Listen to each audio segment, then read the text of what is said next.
En el Mostrador Podcast continúa Al Pan Pan con Mirna Schindler, la conversación que buscas para comenzar tu mañana.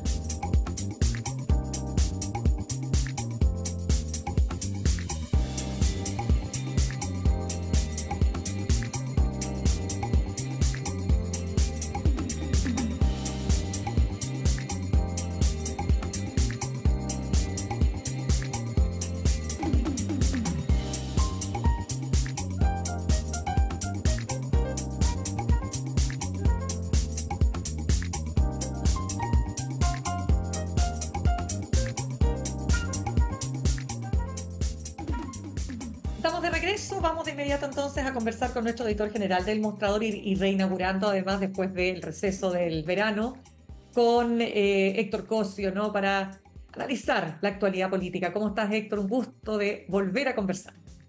Un gusto también para mí, Mirna, empezando, ¿no? Empezamos con Sí, muchas pues. noticias después de un febrero que terminó a oscuras, ¿no?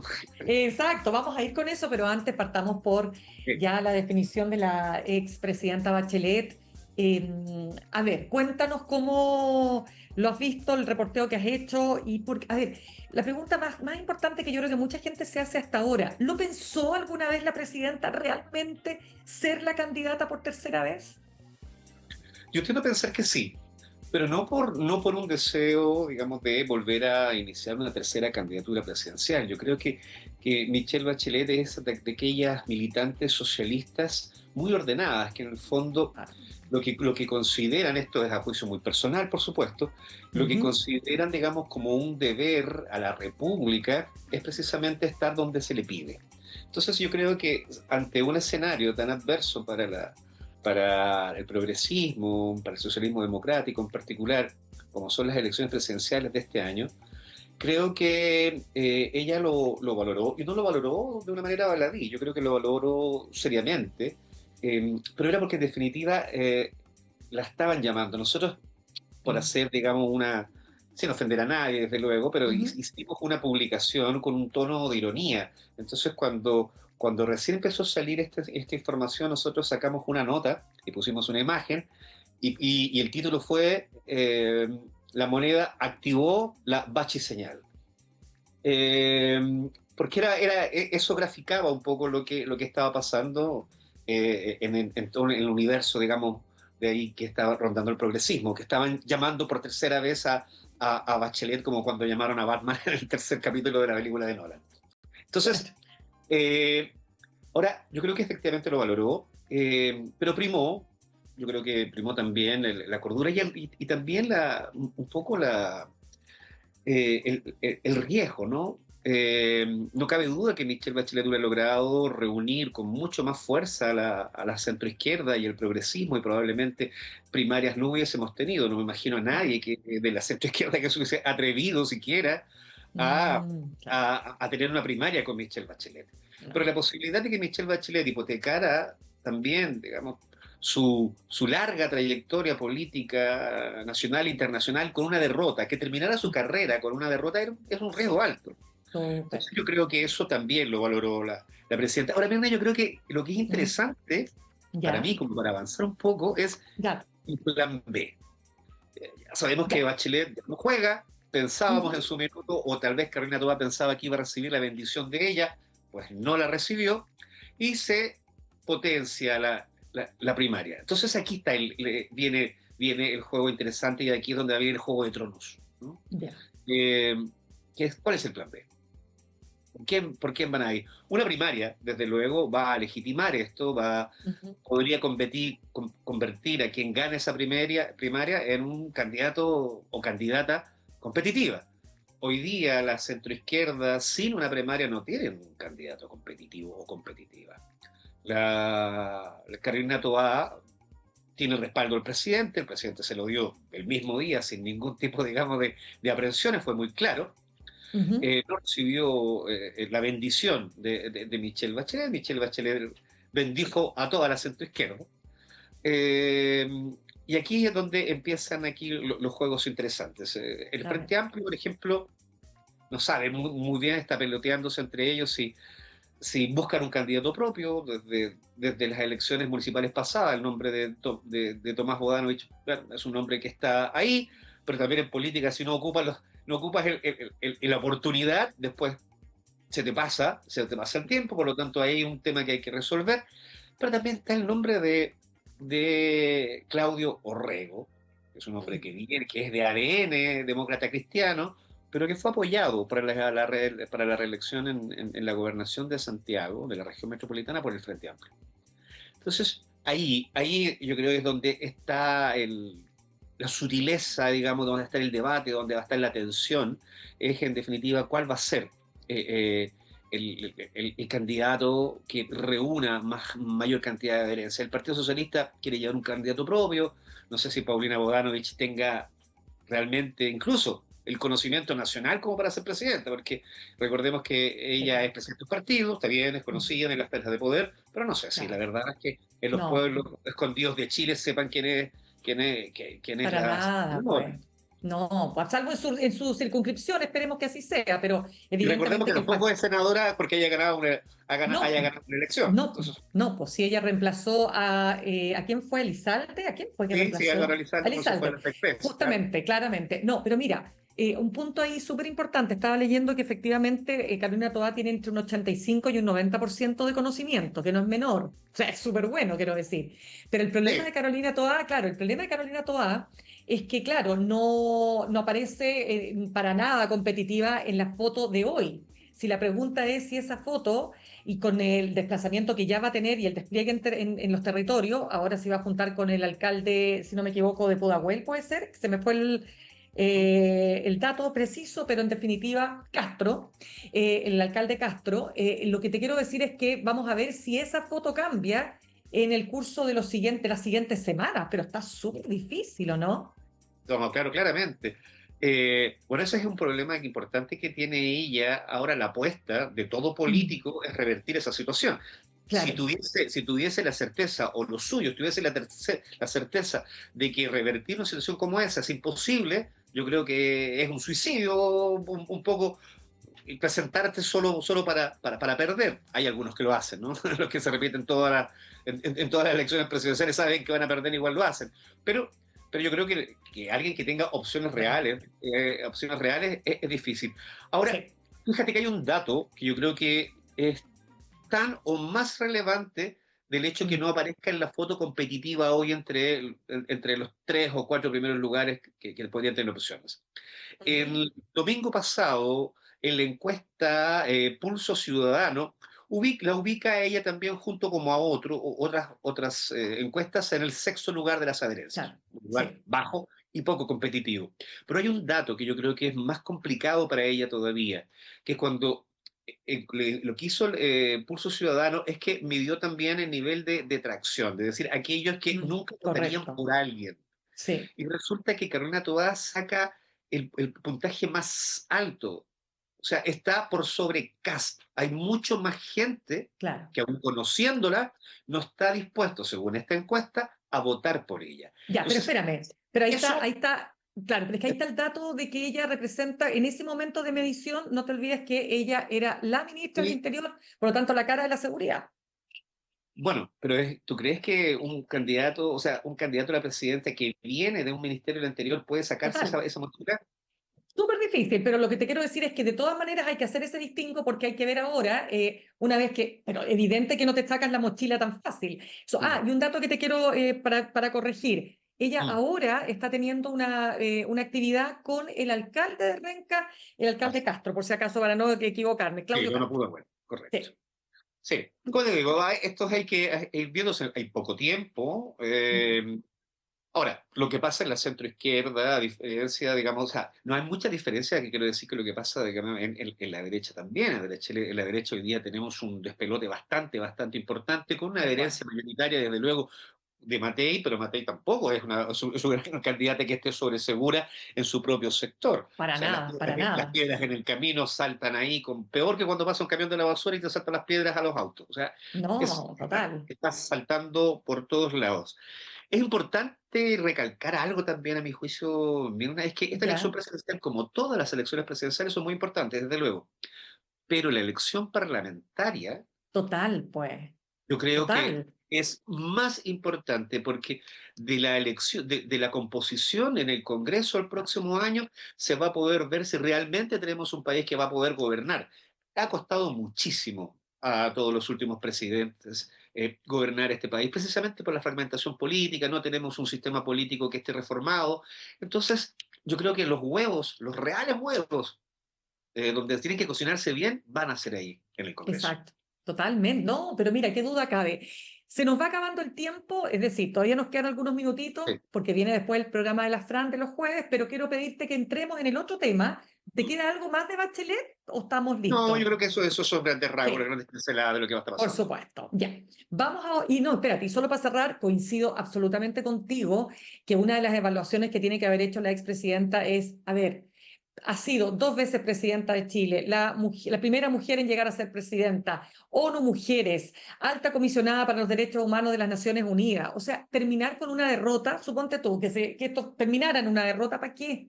No era necesario. Pero también coincido en que hay un espíritu de ella, ¿no es cierto?, de ponerse al servicio de la causa, y por eso que esa columna que escribió a comienzos de enero en el diario El País hizo pensar a muchos que lo que había detrás es que ella se ponía a disposición frente, Correcto. sobre todo lo que ella decía, al avance de la ultraderecha. Vamos al otro tema que tú tienes en la cronología del apagón. Sí, bueno, ese es un escándalo que es mayúsculo, ¿no? Yo creo que, bueno, nosotros como mostradores hemos tratado de tomar el liderazgo en torno, digamos, a la información respecto de ello, porque los apagones no son solamente apagones eléctricos, son apagones informativos. Y una situación como la que pasó el 25 de febrero, yo creo que necesita de la energía de todo el mundo, necesita de la energía, digamos, y voy a usar varias, varias alegorías, porque se necesita energía. ¿Para qué? Claro. Para que se determinen las responsabilidades. O sea, se necesita que la Superintendencia de Electricidad y Combustible tenga la energía suficiente, las comisiones del Senado y de la Cámara tengan la energía suficiente y que el coordinador nacional también tenga la energía suficiente para poder entregar una información que sea creíble y que Mm. además que tome, digamos, las debidas precauciones para que esto no pueda ocurrir. Fue muy grave lo que pasó el 25 de febrero porque demuestra que una de nuestras infraestructuras críticas más importantes eh, Mm. es frágil. Sí, Eh, pues. entonces, aquí sintéticamente lo que nosotros hemos informado y que ayer, digamos, después de un artículo que publicamos en el Mostrador, fue lo que los senadores tomaron, digamos, para poder hacerle las consultas directas al Coordinador Eléctrico Nacional, tiene que ver con que, en primer lugar, nosotros detectamos, y lo pusimos así, que este apagón pudo haberse evitado mucho antes de lo que pasó el 25 de febrero. ¿Y por qué? Porque se detectaron el año 2019, el año 2018, 2019, se detectó que en ese lugar, en el norte chico, la empresa ISA Interchile tenía un punto crítico que fue catalogado en ese minuto de severidad 6, con riesgo de apagón nacional. Y Imagínate. el coordinador, que es el mismo coordinador, digamos, el presidente y su director ejecutivo, que son las mismas personas que estaban entonces, elaboraron ellos mismos un plan para poder decir, detectamos que hay 4 puntos en el país que son de severidad 6 que podrían correr un riesgo de apagón total. Necesitamos que las empresas, en ese caso Interchile, Transelec y Engie, elaboren un plan de contingencia o sea, un plan de defensa ante contingencias extremas. ¿Para qué? Perfecto. Para poder saber qué hacer y cómo actuar y cómo prevenir frente a una situación como esa. No se implementa. Han pasado 6 años y no existe ese plan. Fue detectado que ese punto era un punto de riesgo y no se hizo nada. Y aquí hay una responsabilidad que es de las empresas, porque ellas fueron instruidas a hacerlo y mediante serie de dilaciones aún no lo han hecho, pero hay una responsabilidad del coordinador, porque si bien no es un fiscalizador, él tiene por obligación que denunciar o informar a la SEC, a la Superintendencia de Electricidad, cuando los coordinados, vale decir, las empresas, incumplen una Claro. instrucción directa del coordinador. No lo hizo. Pasó el tiempo, llegó el 25F, ¿y qué fue lo que publicamos ayer? ¿Y qué es lo que pasó en la comisión del Senado ayer? Ujú. Después de que pasó el 25F, el coordinador todos los días entrega un informe de novedades, de lo que pasa en el sistema eléctrico a nivel nacional. Luego que queda el gran apagón, los agentes eléctricos, digamos, las instituciones fiscalizadoras y la gente que tiene interés en estos temas, estaban muy pendientes de que cuando el coordinador iba a liberar el informe diario del 25F. ¿Por qué? Porque ahí iba a estar la cronología, nosotros le llamamos la caja negra, haciendo alusión, digamos, a la información que se guarda cuando se cae un avión, ¿no? Claro, Entonces, totalmente. ahí estaba la cadena de comunicaciones para entender qué fue lo que ocurrió. ¿Qué pasó? El 25 y el 26, que era el día que debía publicarse, no se publicó. No se publicó el 27, no se publicó el 28, no se publicó el 1 de marzo, no se publicó el 2 ni el 3. El día 3 de marzo, nosotros ya cuando veíamos que pasaban 6, 7 días en que no se publicaba ninguna información, sacamos una nota pequeña en nuestra sección sin editar con una pregunta: ¿dónde está la caja negra? Porque era inadmisible, ¿no?, que no saliera esa información. Claro. Publicamos eso y al día siguiente se libera esta información. Nosotros la tomamos esta información tempranamente, nos hicimos asesorar digamos, por expertos en el mercado eléctrico, y lo primero que se detecta en la cronología del 25 de febrero es que a las 13:35 del día 25 de febrero la empresa Interchile le comunica al coordinador eléctrico nacional que ha tenido un problema en sus protecciones. Las protecciones son los flujos de energía que pasan muy fuertes por esa zona. Y tienen que tener, la normativa tiene que decir que tienen dos protecciones, la principal y la de respaldo. Ambas tienen que estar, no es que una o la otra, ambas tienen que estar para asegurar que no hayan problemas. Y le informa que se le cayó una. Yo ponía en la nota, y lo digo aquí también, esto es como si un avión a dos motores estuviera en el aire para llegar a Puerto Montt y se le cayera un motor, y avisar a la torre de control y le dice: "Sabe, se me cayó un motor", y la torre de control, en vez de decirle baje altitudes, aterricen, le dice: Claro. "No, siga nomás a Puerto Montt". Bueno, el avión se cae en Concepción. Un poco eso es lo que pasa en ese momento. El coordinador nacional, después de recibir esta información, no hace nada, y a las 2 horas, a las 15:16, el único motor que le quedaba funcionando, en este caso el último respaldo lo que le quedaba funcionando, se cae. Consecuencia: apagón nacional. Entonces la primera pregunta: ¿por qué el coordinador no hace nada? Eso fue lo que le dijeron. Y hay un segundo elemento, y pasa una serie de errores, pero hay un segundo elemento que conocemos que es muy importante. Hay un plan de recuperación del servicio que había establecido que el plan debía recuperarse en el país y por zonas entre los 3 y los 15 minutos. Era un plan Claro. fabuloso, ¿no? Un tema.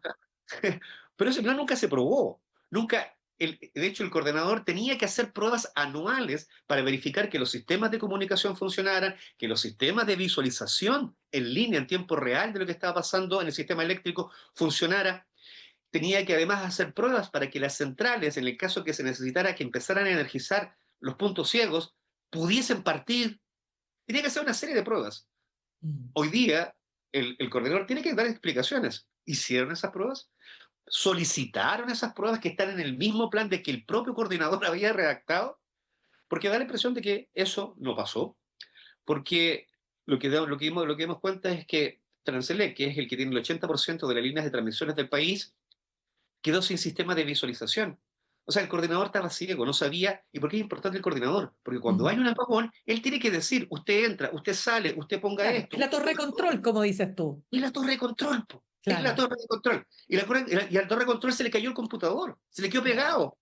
Entonces, entonces pasa no. esto y después dicen: bueno, hay que comunicarse por teléfono. Otra cosa, mira, y esto es para los ciudadanos. En las cuentas de la luz, Mirna, Sí. cuando nosotros pagamos la cuenta, hay un ítem que se llama transporte de energía. Ese ítem, Perfecto. transporte de energía, no está desagregado, pero en ese ítem hay una serie de costos. Entre ellos, nosotros, cada uno de los usuarios, y los usuarios de las empresas también, pagan el sueldo del coordinador, que sabemos que vale más que es de 23 millones de pesos. Nosotros pagamos, además, en ese concepto, pagamos para que las empresas tengan los mejores sistemas de visualización y no se caigan. Y pagamos también para que tengan la mejor comunicación. Imagínate que ese día no tenían comunicación, tenían una línea llamada hotline, que es una especie de teléfono rojo, que tiene Claro. que funcionar cuando ya no hay luz. No les funcionó. No les funcionaban los celulares, no podían comunicarse absolutamente nada. Y fue tanto el nivel de desesperación que ya te aparece una comedia de equivocaciones, que en Claro. cerca de 17 horas llaman a Argentina. Llaman a Argentina y le piden, en términos muy chilenos, como permiso a ver si me puedo colgar de su poste, más o menos, ¿no? En términos muy, muy Oh, simples. Y Argentina dice, bueno, vamos a intentarlo, pero tampoco se puede. ¿Y por qué no se puede? Porque no habían protocolos de maniobra para poder conectarse con Argentina. no te pasa. Oye, pero espérame, antes de cerrar, este coordinador entiendo que es un cargo, a ver, es como un organismo que es autónomo Es autónomo, ¿cierto? del Estado, ¿no es cierto? Ciertamente, sí. Pero es público. Sí, ahora, sí, es un organismo autónomo que se crea en el 2017, después de que se hace una reforma, digamos, al mercado eléctrico y se crea esta figura, porque antes de esta figura, para el 2010, cuando nos quedó el gran apagón del terremoto, también pasaron cosas muy similares que ahora no se corrigieron, pero además en ese momento habían dos sistemas, el sistema del norte y el sistema del sur, y se interconectaban, habían dos coordinaciones. Y cuando hay dos coordinaciones, nada se puede coordinar bien. Y se crea, el Y se, te 2017, crea. De se acuerdo, crea pero la. espérame, te lo pregunto porque ¿quién toma la decisión de sacarlo si ya con todo lo que tú estás señalando claramente no dio el ancho, ¿no? En una situación tan extrema.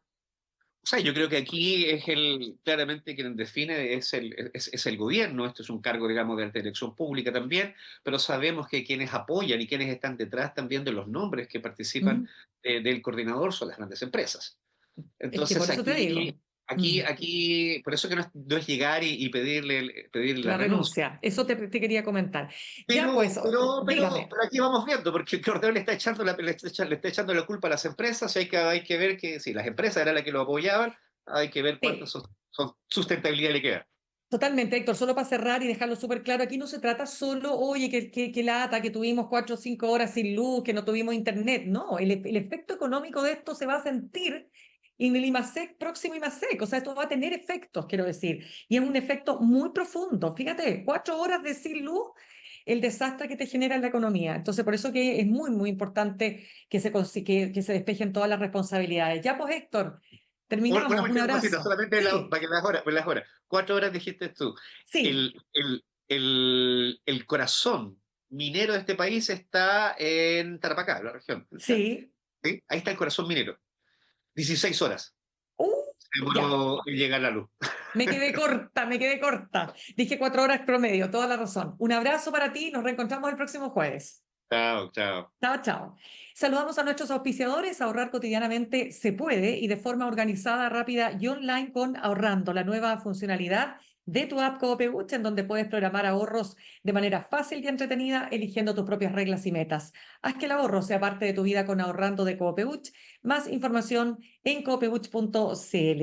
Bueno, si buscas una conversación sin pelos en la lengua, tienes que estar y quedarte para el próximo programa de la Fran sin tapujos. Ese es tu lugar. Fran Castillo junto a Marta Lagos y Clarisa Hardy. No te lo pierdas porque va a estar súper entretenido todos los jueves por lo demás. Me despido, nos reencontramos mañana a las 8 en punto aquí en Alpampán por elmostrador.cl. Que tengan un muy buen día.